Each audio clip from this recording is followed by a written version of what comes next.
I am a singing girl in the tea house. 3 copper coins could buy my songs for half a day. But there was a peculiar customer in the tea house. He would often order half a pot of light tea and sit there all day long. The last time, he gave me 2 taels of silver pieces, urging me to live well. After that, he never appeared again, until amidst the chaos of war, I reunited with him at the boneyard. That night, the city was engulfed in wind and snow. His limbs were broken, and he was wanted by the rebel army. I don't ask you to deliver the territory map to King Wei. I only beg you, do not let it fall into the hands of the rebels. Even if my life is as fleeting as a mayfly's, I will use my fragile existence to stir the tides of fate. He was gravely injured, only his eyes gleaming in the snowy night, staring intently at me, pleading. The rebel army has colluded with the northern horde. They aim to seize the 16 prefectures. If possible,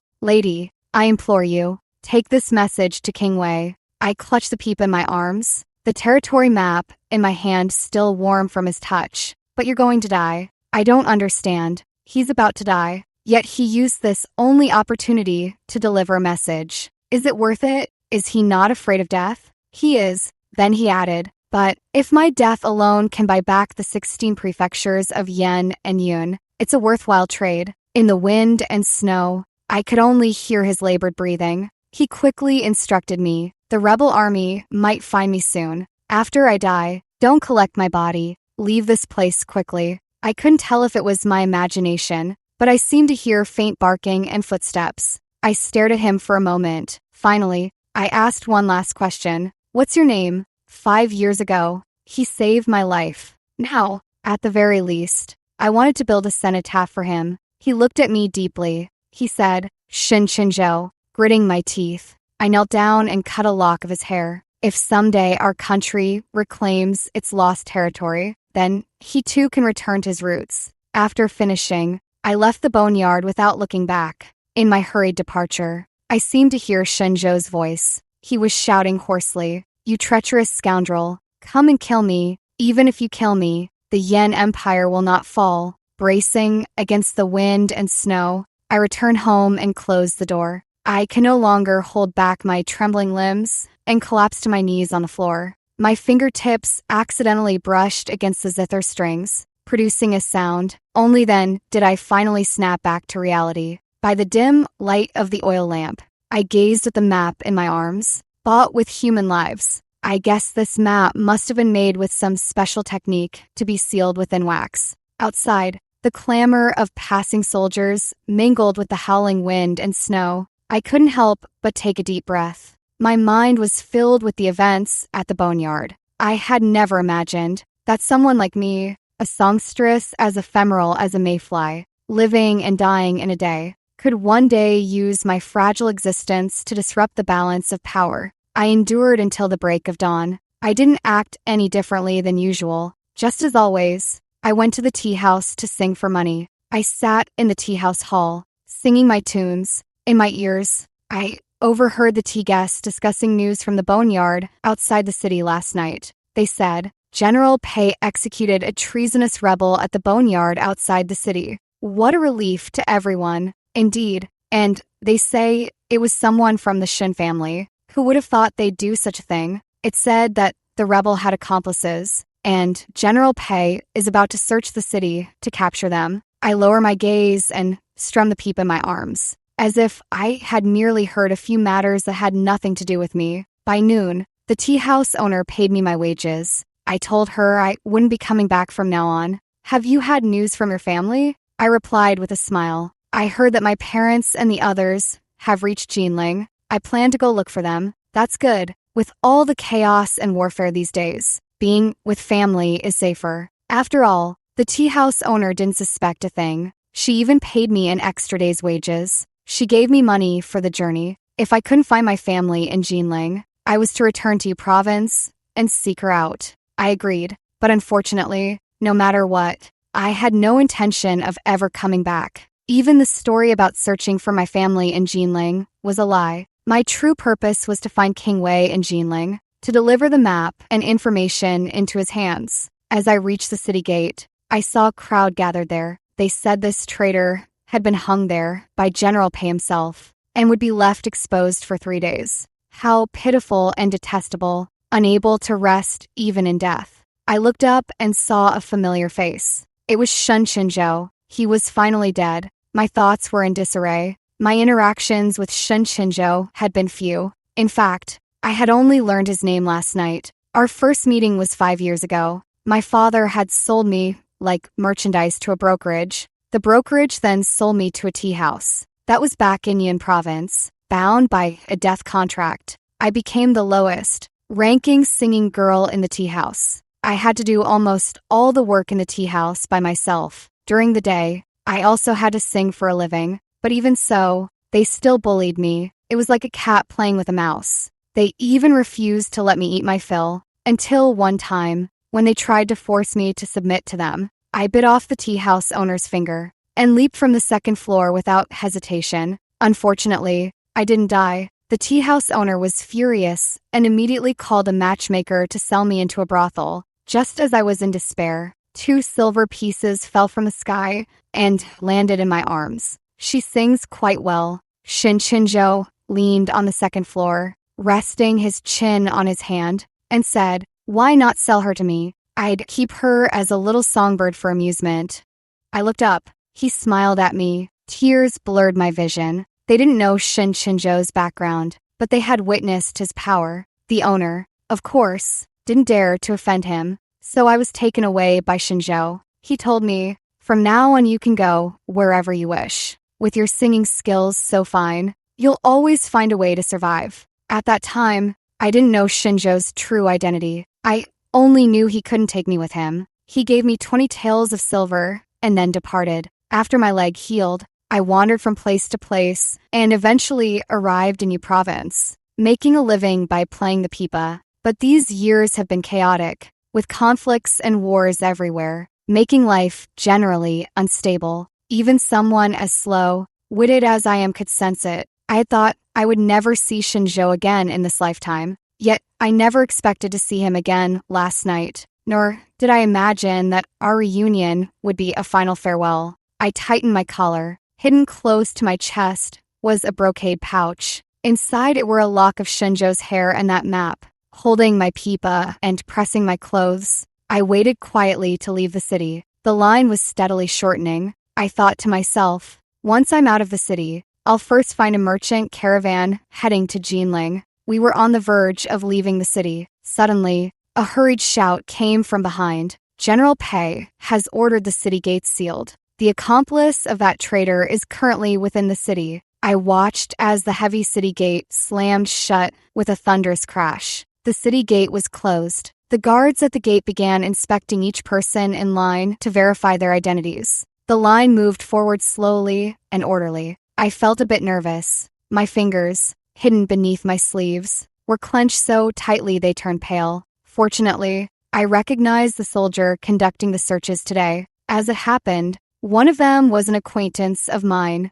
He was my neighbor. I subtly shifted my position in the line. He glanced at me, pretending to search me. He lightly patted my sleeves. Then he signaled for me to proceed out of the city. "Wait, you there. Come back." Suddenly, a harsh, violent shout rang in my ears. My breath nearly stopped. A flurry of thoughts raced through my mind as I tried to figure out how to explain myself. But when I turned, I saw it was another soldier grabbing hold of a street vendor. "Show us what's in your cargo boxes. Empty them all out for us to see." The peddler smiled ingratiatingly. "Just some trinkets for trading chicken feathers for candy." The soldier didn't believe him and directly kicked over those boxes with his foot. The peddler tried to pick up the candy pieces that had gotten covered in dust, but that soldier mercilessly stepped on the peddler's hand with the tip of his boot. Other soldiers, seeing the commotion, all gathered around. I couldn't bear to watch any longer. Zhuang tugged at my sleeve. I lowered my head and exited the city gate. The current situation is turbulent. The emperor is young, eunuchs hold power, and the northern horde watches covetously, not just in Yu province. Even Jinling is probably no better. Everyone is saying that the Yan Empire is likely on the verge of collapse. In such circumstances, being able to protect myself is already quite an achievement. Not to mention, I have a burning hot map hidden in my embrace. These past few days, because of the Shenzhou incident, things have been quite unsettled everywhere. Every other day, those soldiers came to search. It was said the people in Yu province suffered greatly, having to pay tribute almost daily. Fortunately, I lived in a remote area with little to plunder, and there was Brother Zhuang. In the end, nothing was really affected. I didn't dare to act against the current in such critical times. I was just a bit anxious, afraid that my message would arrive too late, and those people's conspiracy would succeed. On the night of the winter solstice, a heavy snow fell in Yu province. I was cooped up in the house, making dumplings. Suddenly, I heard knocking at the door. I hurried out to greet them. It was Brother Zhuang wearing a straw raincoat. He was urgent. Pack your things quickly. The northern horde is attacking again and might reach Yu province by tomorrow. He said if we didn't leave soon, we might lose our lives. My heart was beating strangely fast. Weren't they just talking about catching traitors a few days ago? He sneered. Traitors? I doubt Yu province can even protect itself this time. What's the point of catching traitors? They're just using it as an excuse to squeeze more resources from the common people. Do they really care about the 16 prefectures? I didn't listen to the rest of his words. All I could hear was the loud drumming of my own heart. Hurry and pack your things. Our whole village will flee together soon. After saying this, Zhuang immediately turned and went to notify the next household. I quickly returned to my room. I put on the clothes I had prepared long ago. I had sewn silver pieces into all four corners of this garment and placed copper coins in my shoes. This money would be enough for me to start a new life in a different place. Originally, I planned to leave once the situation calmed down a bit. I never expected such a perfect opportunity would arise. I doubt anyone would suspect that the territory map would be in the hands of a fleeing refugee. When the appointed time came, I stepped out holding a torch. In the pitch black night, the torch resembled a river of stars on earth, illuminating a small patch of the world. By the firelight, I saw familiar faces all around me. To prevent the northern horde from benefiting, we had set the village ablaze with torches before leaving. The fire behind us illuminated our path forward. I didn't hear any crying. The wind and snow ceased early the next morning. We had likely crossed beyond the borders of Yu province. Along the way, we encountered another group of refugees. I sat among them, listening to their conversations. Fortunately, we left quickly. Yu province was slaughtered by the northern horde early on. Who knows when this suffering will end, and whether the court will send King Wei. They sighed deeply. I knew of King Wei. King Wei excelled at leading troops. When he was around, the northern horde didn't dare set foot in Yan Empire's territory. But King Wei was crippled, recalled to Jinling by the late emperor's 10 imperial edicts. Then the late emperor had him fed poison wine. That poisoned wine didn't kill King Wei. It only left King Wei unable to walk. From then on, the 16 prefectures lost their god of war. The northern horde saw the Yan Empire as lambs for slaughter, invading year after year. I clutched the peep in my arms tightly. Suddenly, a piercing sound reached my ears. It's bad. The northern horde is catching up. The blood in my veins nearly froze solid. The commoners who had paused to rest grew chaotic. We all scrambled forward desperately. Someone, I don't know who, shoved me from behind. I tumbled to the ground, my hands and feet scraped and bruised. Hearing a strange noise, I instinctively glanced back, and what I saw was a barbarian on horseback, holding a severed head in one hand and a blood-dripping broadsword in the other, slashing wildly. The sharp blade nearly struck me. Instinctively, I hugged my peepa tighter and curled into a ball. With a resounding hum, a fierce gust of wind whistled past my ear. An armored general on horseback emerged from behind me, knocking the blade from the barbarian's hand. It's the Wei army. The Wei army has come. We are saved. Someone cried out hoarsely. I lay on the ground, panting heavily, watching the Wei flag embroidered with silver threads flutter in the howling north wind. Its iron strokes and silver hooks seemed to carry the coldest frost of the northern lands. It was the Wei army under King Wei's command. The Wei army quickly subdued all of those barbarians. Their leader was a young general with a somewhat youthful face. he reassured. Do not fear, fellow countrymen. The Wei army will now garrison Yu province, Yun province, and other areas. We will reclaim our homeland. So please rest assured.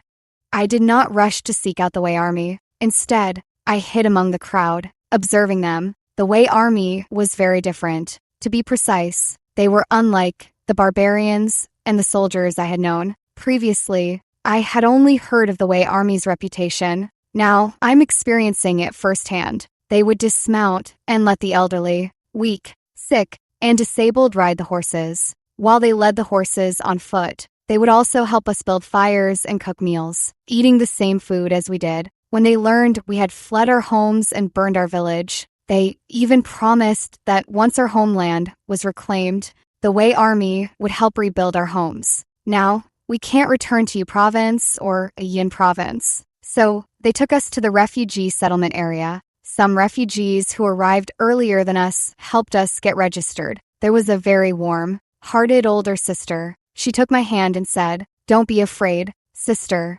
Once you're here, no one will bully you anymore.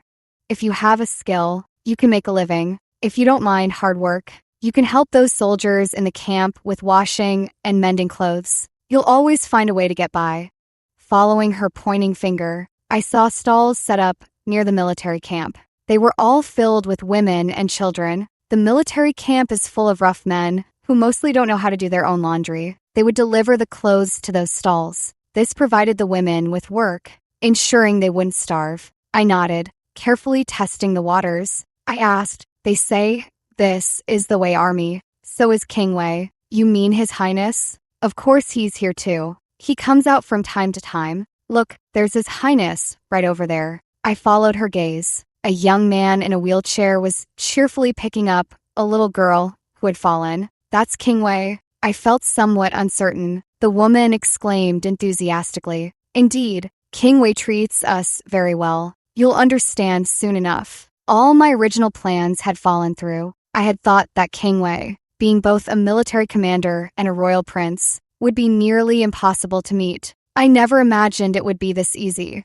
And King Wei was different from what I had imagined. At the very least, he wouldn't casually appear in public like this. King Wei seemed to have noticed my gaze as well. He greeted me first. "Hello there. Have you eaten?" I was momentarily at a loss for how to respond. Instead, the older sister beside me answered with a smile. "Ate long ago. I'm showing this young lady around to get familiar with the place. You wouldn't believe how many refugees have been arriving these past days." The older sister chattered about trivial matters, and King Wei listened with great interest. Finally, her neighbor called for her, and only then did she stop and go home to collect her laundry. King Wei's gentle gaze shifted to me. I finally mustered my courage. "Your Highness, I have something important to tell you." He didn't seem surprised at all. I refused to speak outside, so he had someone bring me to the main tent. Inside the tent was a woman keeping account records. "There are no outsiders here. You may speak." I touched my pipa one last time. Then, with a loud crash, I smashed the pipa to pieces. I retrieved the sealed wax pellet from the wood shavings. "This is the border defense map Shinzhou entrusted to me, insisting I deliver it to you before his death." Shinzhou also gave me a list of officials colluding with the Northern Horde. Shinzhou revealed that the governors of Yun, and Gun provinces have all betrayed the nation. The ministers of revenue and war are in cahoots with the Northern Horde. In total, over 300 officials throughout the court. King Wei's knuckled fingers tapped rhythmically against the chair back. I didn't know if King Wei would believe my words. I realized with some sorrow, if King Wei didn't believe me, I seemed to have no other way to prove my honesty. King Wei handed the list to the woman recording the accounts. He instructed her to investigate. He asked me, "What is your relationship with Shinzhou?" I replied, "Shinzhou once saved my life.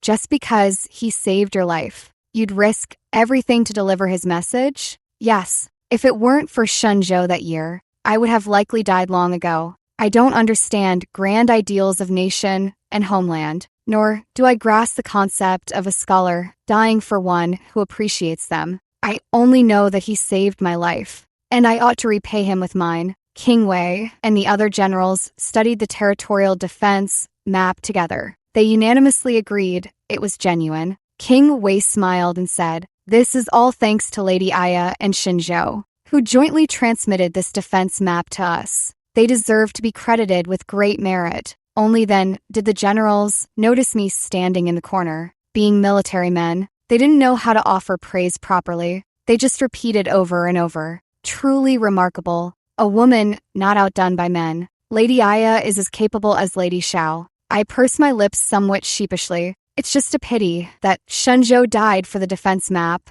and the list. King Wei asked me to stay in the military camp for safety. He arranged for me to stay with the lady the military officers referred to as Lady Xiao. Lady Xiao's full name was Xiaoan. She served as the master scribe in the army. She was also the one who had been listening to my conversation with King Wei in the tent earlier. She was somewhat quiet and reserved. As I left the tent, I happened to run into two rather effeminate men. They snorted disdainfully when they saw me. "Xiao," and explained to me, "Those are eunuchs." She spoke concisely, adding one more sentence. "They're unimportant. Pay them no mind." I immediately understood. These eunuchs were likely sent by the imperial court to keep an eye on King Wei. I had assumed they were merely figureheads. But during the evening banquet, I witnessed their arrogance firsthand. King Wei had decided to launch a campaign to retake Yin province the very next day. Yet, as soon as he finished speaking, the three eunuchs began to voice their opposition.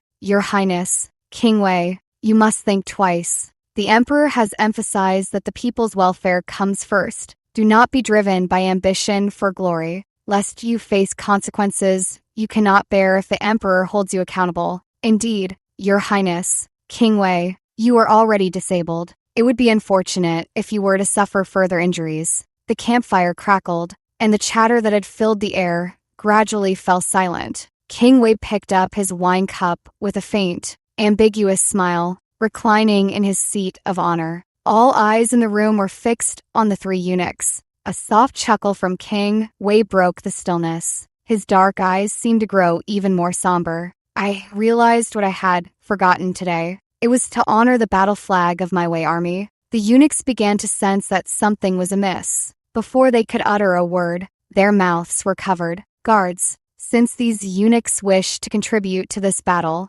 let their heads serve as offerings to the Wei army's flag." They had no time to scream before their throats were slit. I suspect these men had forgotten something crucial. King Wei was not granted his title simply for being the third prince of the late emperor. It was due to his military achievements. The memory of King Wei burying 70,000 barbarians alive remains vivid to this day. How could they think King Wei would have a personality as soft as clay? After the banquet, Xiao took me back to the rear camp. She told me those eunuchs were no good. The reason King Wei could return to the front lines to command troops was because the court had no one else. They feared both the northern horde seizing the 16 prefectures and King Wei amassing too much power with his army. So they sent eunuchs to keep an eye on King Wei. Now that those eunuchs are dead, will they suspect Your Highness? What if they do? Xiao sneered. When a general is in the field, he need not obey all orders from the sovereign.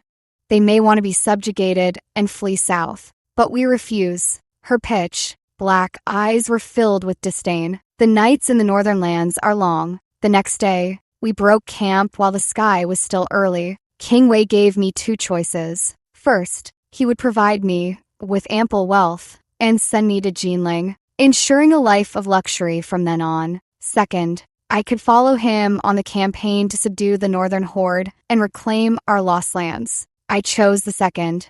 13 years ago, I was but a child, with no power to choose. Due to famine and heavy taxes, my parents sold me to a brokerage just to survive. Now, King Wei has given me a choice. I thought, my life is like a mayfly's, fleeting and ephemeral. Yet even so, I still wish, in my limited time, to stir the tides of fate with my fragile existence. Even if I cannot achieve fame among the lords, I hope to witness with my own eyes the restoration of our homeland. The people here heard that the Wei army was about to march north. They came in droves to see us off. Some even kept pressing gifts into our hands. They also wanted to enlist their children in the Wei army. They said, "General, take utmost care on your journey. If there's ever a need for us, be sure to let us know." General, although my child is timid, he could still serve as a cook in the army. Through the bamboo curtain, I saw the earnest hope on the faces of the common people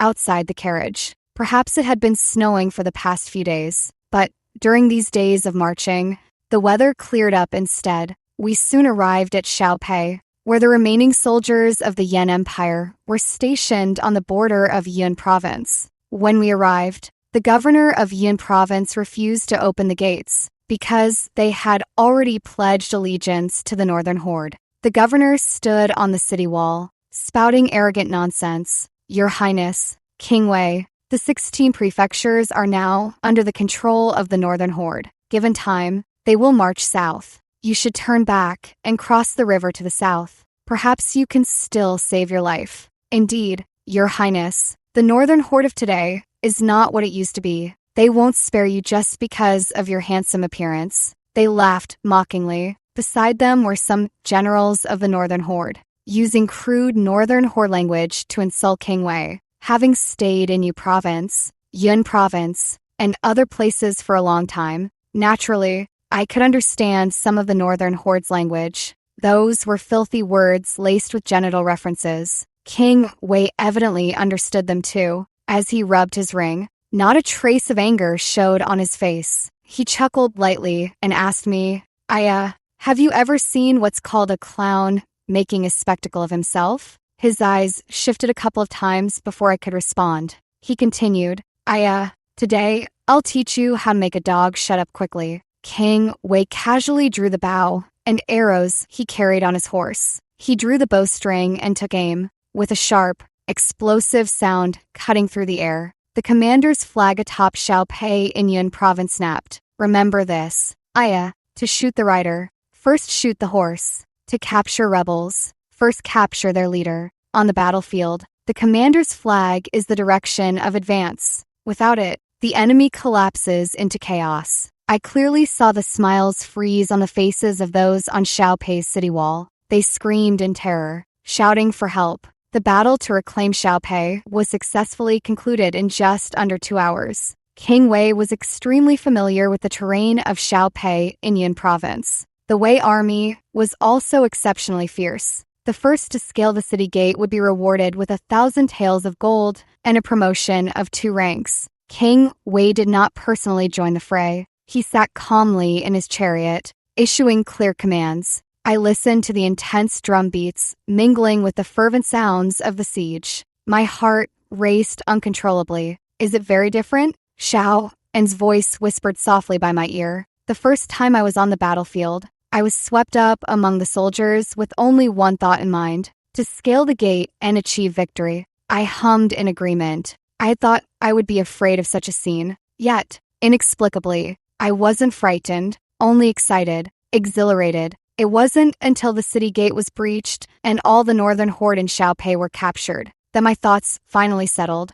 After the surge of emotions came an endless void. There was also a belated sense of confusion. King Wei keenly noticed the change in my mood. He had me follow him to hear the casualties from this battle in the army. Xiao and reported the compiled list one by one. In this siege, 25 died, 15 were seriously injured, and 50 sustained minor injuries. Hearing this, my earlier excitement faded away. A sorrow settled in my heart. Even in such an overwhelming victory, so many had perished. I dare not imagine what a larger war would entail. How many more would have to die then? After tallying the numbers, the remains of the soldiers were gathered to be sent back to their hometowns. King Wei spoke in a somber tone.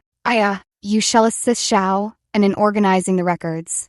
There were few in the army who could read. Although I am not skilled at composing fine prose, I am capable of handling simple document sorting. I followed Xiao into her tent. She told me how to organize them: age, name, place of origin, life story. Xiao and signaled for me to compile them one by one. Only then did I realize that Xiao had compiled life stories for all those who had died. It was completely different from what I had previously thought. Here in the Wei family army, The dead would not die nameless or be buried in foreign lands. Shao and would compile their life stories for them, even the smallest deeds. She would collect and record them. I casually flipped through one. Wang Ergo, born in the 3rd year of Kaiyuan, died in the 5th year of Yuanshu, joined the Wei family army in the 5th year of Kaiyuan. On the night of March 4th of the 5th year of Kaiyuan, while hunting in the outskirts, obtained 2 wild bird eggs,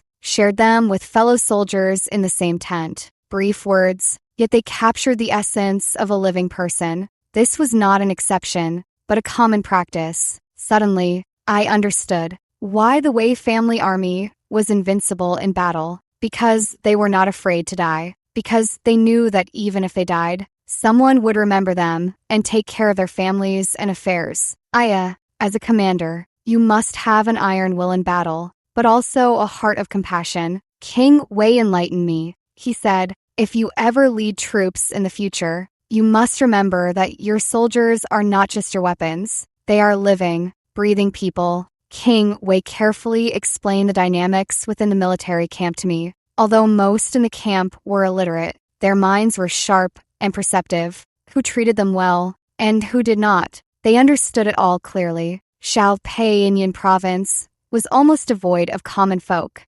King Wei deliberately spared a few captives from the northern horde to let them spread the word. Almost by the 5th day, the main force of the northern horde arrived. King Wei led me up to the city gate of Xiaopei. The 2 armies faced off, the atmosphere tense and charged. King Wei handed me a pair of drumsticks tied with red silk ribbons over 10 feet long. His smiling eyes looked at me with encouragement. Aya, would you please beat the drum to boost the soldiers' morale? My eyes sparkled. I did not refuse. The drumsticks felt warm and smooth in my hands. The wind on the city wall was fierce, whipping my robes into a dance. The red gown billowing in the gusts, like a rhododendron in full, vibrant bloom. As a horn sounded, all I could hear was the fierce clash of battle. They said, kill, kill, kill, crush the northern horde, march across the land, reclaim our homeland. I beat the drumsticks with all my might. The drumhead, made of animal hide, vibrated with each strike. As long as the drum beats continued on the battlefield, the soldiers would not retreat. The northern horde was forced into a steady retreat. The remaining soldiers on the front lines did not pursue them. To the north, King Wei had already dispatched Shao and with troops lying in wait. But it was merely a bluff. The goal was to drive the remaining northern horde troops into the southern valley. The southern valley had narrow entrances and exits, flanked by steep cliffs on both sides. Once the remaining northern horde forces were forced inside, they fell completely into His Highness's trap. We had set up an ambush on the valley slopes long in advance. As soon as half of the northern horde army entered, we immediately rolled down large rocks and poured fire oil into the valley. Troops were also hidden at the exit, ready to chop any barbarian who poked their head out into mincemeat. Thus, the remnants of the northern horde forces from Yoyun's 2 prefectures all perished in that valley.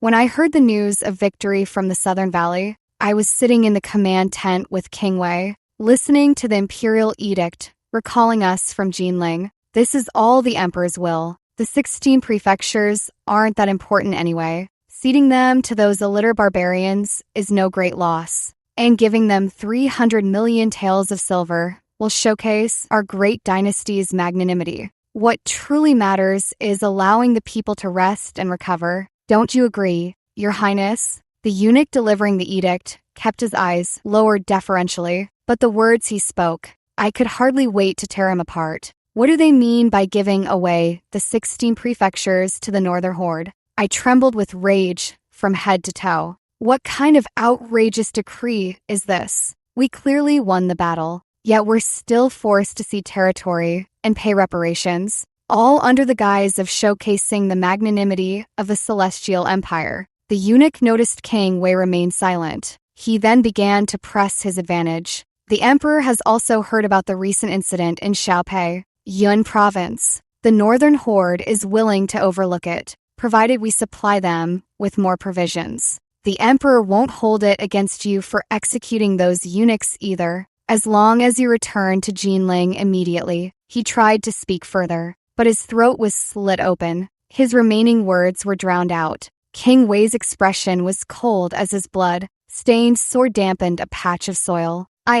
Tell me, have I been too lenient all these years, making them think I'm a fool? I know those cowards hiding in Jinling all too well. They feared King Wei would reclaim the 16 prefectures, feared his rise to power. That's why they resorted to such a foolish move. Unfortunately, they miscalculated. The King Wei of today is no longer the blindly loyal, somewhat foolish King Wei of the past. Last time he surrendered his military authority, he nearly lost his life. This time, he would never again entrust his fate to others' decisions. Tell me, I am also the Emperor's son. Why can't I become Emperor? King Wei's dark eyes fixed intently on me. I knelt on one knee. The realm does not belong to one family alone. The realm belongs to the people. Imperial power should not reign above the populace. I implore your highness to win the people's hearts, bring stability to the realm, and eliminate the treacherous. History has long taught us this lesson.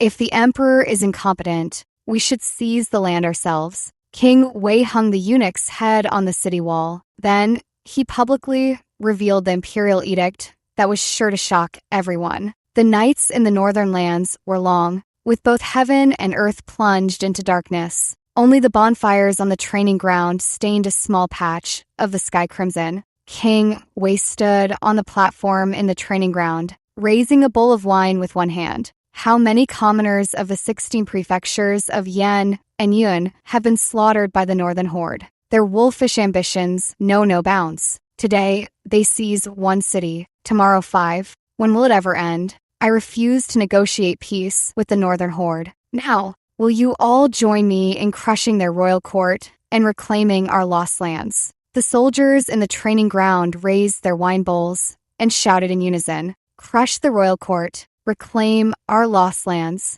King Wei downed the wine in his bowl in one gulp, then smashed it heavily to the ground. The sound of shattering wine bowls echoed one after another across the training ground. I blended in among the ranks of soldiers and drank that bowl of wine that burned from my throat down to my stomach. From that night on, I stayed with Shaolin. By day, I followed King Wei in handling military affairs. By night, I assisted Shao in organizing documents. I absorbed knowledge I had never learned before. The days of singing for a living in the tea house felt like a lifetime ago. After spending more time with Shaolin, I came to realize that it wasn't that she disliked interacting with people. Rather, she had a slight stutter. When speaking, she could only manage 2 or 3 words at a time. Anymore, and her words would become unclear. I once asked her why she and King Wei allowed me access to such confidential matters. Weren't they afraid I might betray them? She was unusually serious and said, "You won't. I believe in you." She told me she had once been a little beggar. As a child, she fought with dogs for scraps on the streets until King Wei took her into his mansion. That was how she survived. She saw her former self in me, and there was one more thing she didn't mention. In truth, King Wei had always placed people around me to keep watch. If I were to show any signs of betrayal, I wouldn't live to see the next day. King Wei excelled at swift military operations. Almost by the second year's mid-year festival, they had successfully reclaimed all of the 16 prefectures. During this period, an imperial edict also arrived from Jinling. They were nearly beside themselves with rage. They condemned King Wei for daring to defy the edict, ordering him to cease his attacks on the northern horde or face being deposed. But the Wei army had always recognized only King Wei himself, not the title of King Wei. So, as for the eunuchs who came to deliver the edicts, King Wei killed them one by one, pair by pair. The court later learned its lesson and stopped sending anyone. Instead, they cut off the supplies of provisions to the 16 prefectures. But for King Wei, this was no problem at all. If the court wouldn't provide provisions, then the Wei army would seize them from the northern horde. On the day we returned to Yu province, gazing upon the familiar city walls, I nearly shed tears. Zhuang and the others also returned to Yu province in the following days. The people of the 16 prefectures had come back to their homeland. They could still make it in time for the spring planting. They wouldn't go hungry this year. On the day King Wei was returning to Jinling, he asked if I wanted to go with him. I agreed. I had once promised Shen Zhou that I would bring him home. When we breached the 16 prefectures, I searched every corner, but Shen Zhou's body was nowhere to be found. A chieftain of the Northern Horde said they hadn't found the border defense map on Shen Zhou's body. In their rage, they threw his remains into a pack of wild dogs.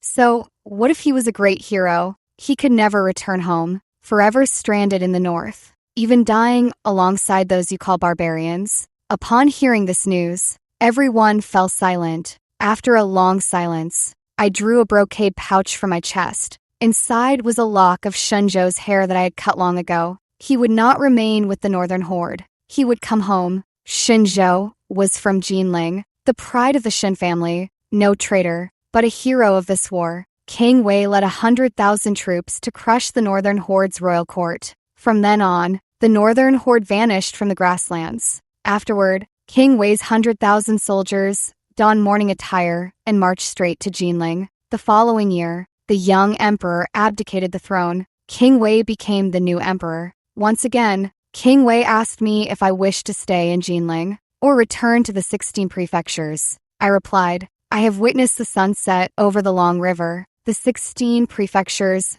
nurtured my very bones and blood. Jinling is not for me. King Wei did not stop me. He granted me honors and bestowed 1,000 taels of gold upon me. He laughed and said, I promised to ensure you'd never want for food or clothing. Now, that promise has come true. The day of my departure was in the sunny spring of March. King Wei saw me off from afar atop the city wall. This time, I did not leave alone. Accompanying me was Shaoan. She, too, disliked Jinling. We left Jinling together as companions. Along the way, I overheard some children's rhymes. On the 3rd day of the 3rd month, beneath skies fresh and clear, I spur my horse and return to Yu province.